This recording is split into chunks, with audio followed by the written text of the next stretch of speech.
Hey guys, Dan Lucchese here with the Lucchese Property Group, and I apologize that I missed you last month. It is now June, and it is time for the May monthly market update report. We finally have good data again. It's been since, November since we've had the same source of data. So it's been a little inconsistent over the last couple months, but I'm looking forward to digging into the data with you guys. If you don't want a more detailed explanation and just want sort of a summary of, hey, what's going on in the market, I suggest watching the other video in this newsletter. That's really the short topical version. So we just want to make it available for you guys, whichever one's your preference. So a couple things to dig into.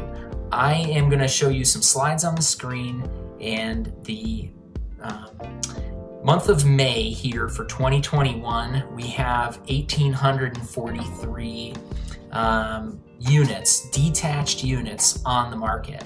Just for comparison's sake, last year at this time during COVID, we had 3,998 units in the exact same month. So we are running at a small fraction of that. On top of that, if you took a look at the average for 2013 to 2019, the years, we had 5,262 units on average in the market. So we are at a small fraction of inventory, which of course pushes up prices as long as there's demand to go along with it, which thanks to the interest rates, the demand is there. All right, so we're looking at the months of supply by price range here on the next slide. You can see basically every price point under $1.5 million is approximately half of a month. So half of 1 month worth of inventory in order to make up what's available. That is insufficient. A balanced market where buyers and sellers have equal negotiating leverage is approximately 6 months worth of inventory, and we're again floating around half of 1 month. It's not until we get over $5 million does the scale tip in the buyer's favor. We have 28 months there, and so it is a buyer's market, but not until you get over $5 million. Okay, here's a map, and this is just showing the demand for houses basically by zip code, or how many months of inventory rather. And what's interesting to note, red is generally bad for buyers, and meaning it's very competitive, and the blue is less competitive. Unfortunately, we don't even see any blue on this. The light green is about as good as it gets, or the kind of darker green. And you can see that's basically like Clear Creek, Gilpin County is a little bit more favorable, meaning it's not quite as competitive. It's still pretty competitive, though.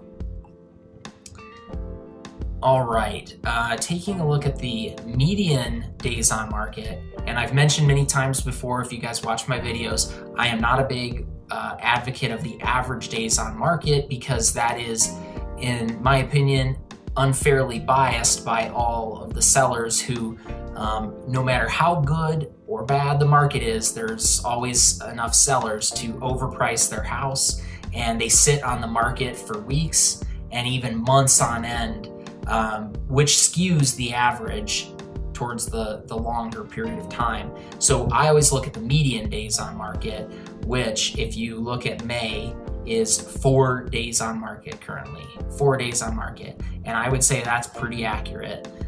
And that's the median. That means a lot of places are selling even faster than that.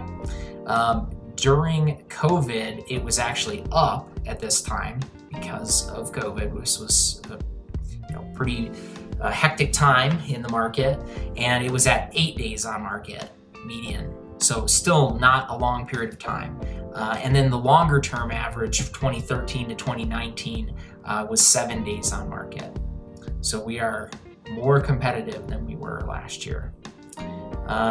Taking a look at the next slide, we've got the properties that are going under contract in 7 days or less. We call those flash sales. Currently, we are running at 83.9%. So basically 84% of every property on the market is going in the first week. At this time during COVID, it was only 50.3%, which is still very high. And then the historical average for 2013 to 19 was 56.1. So we are seeing way more houses, a historical high percentage of houses going in 1 week or less on the market. All right, let's take a look at the close price to original list price ratio. Let's see, right now, 106%. That is the highest I have ever seen the average in our market. And a little plug for us, we are seeing about 120%. I know that's hard to believe, but it's real. I track all of our data for the Lucchese Property Group, and we're averaging around 120% list price. So we're putting a lot more money in our sellers' pockets than the average realtor in this market. So it's important to be aware of that. This time during COVID, we were at 99.5% sold to list price ratio, and 100.4% is the long-term average. All right, let's take a look at the close to original price ratio over time. So what I want people to see is that the houses that are selling in the first 7 days are those that are getting 107.2% of the list price. So you want your house to sell in the first week. You do not want it getting out into week 2 and 3 or any further than that, because as you can see, it drops off over time. Even if it drops off to 100.6%, you might be thinking, well, 100% of the list price is fantastic. True, but you also just left about 6.5% on the table by pricing more aggressively than allowing a bidding war, a competition to take place. And then as time goes on, you can see it drops off. And if you get out to 3 months, you're gonna end up with 93%, which in some markets people would be very happy with. But in this market, you've left quite a bit of money on the table, approximately 14%. And lastly, I just want to show you guys the effect of the interest rate on people's buying power. So this is assuming the same fixed payment of $2,245 a month. Pretty average for a lot of buyers in this market.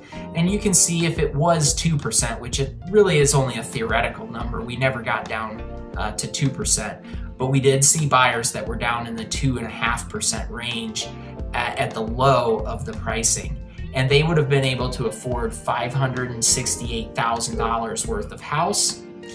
And right now, if we're say around 3.5%, that exact same buyer with the exact same payment now can only afford a $500,000 house.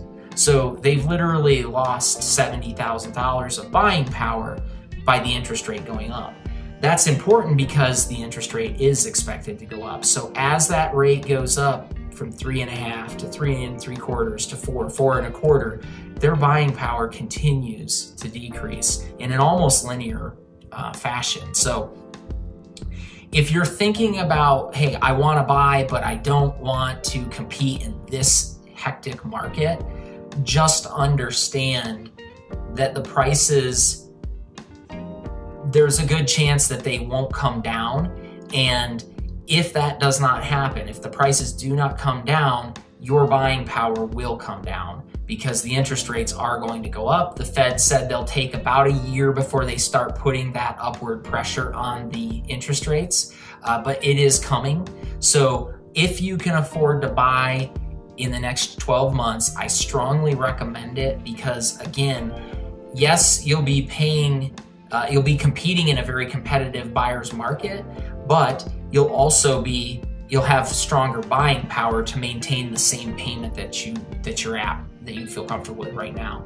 And lastly, the other thing to consider is the value of home ownership. It is more important how soon you buy than it is at what price you buy when you zoom out and look at, like, say, a 20-year period of time. One last tip for the buyers out there. I know that this is a tough time, but here is the good news. You can buy in the summer and into the fall. It's probably your best opportunity because the market is less competitive. There's more inventory on the market now than there was in the spring or than there will be next spring.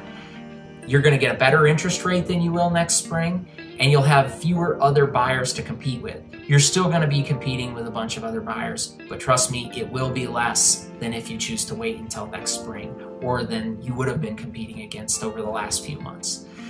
I'm Dan with the Lucchese Property Group. I hope you recognize from watching these videos that we are very knowledgeable about the market. We're experts at this, and we would love to be of assistance to you. Give me a call. Our contact information is always down below. Send us an email. We're happy to chat and discuss the market and strategies for what we can do to help you out, whether that's selling or buying. Thanks for watching, and I will be talking to you guys soon.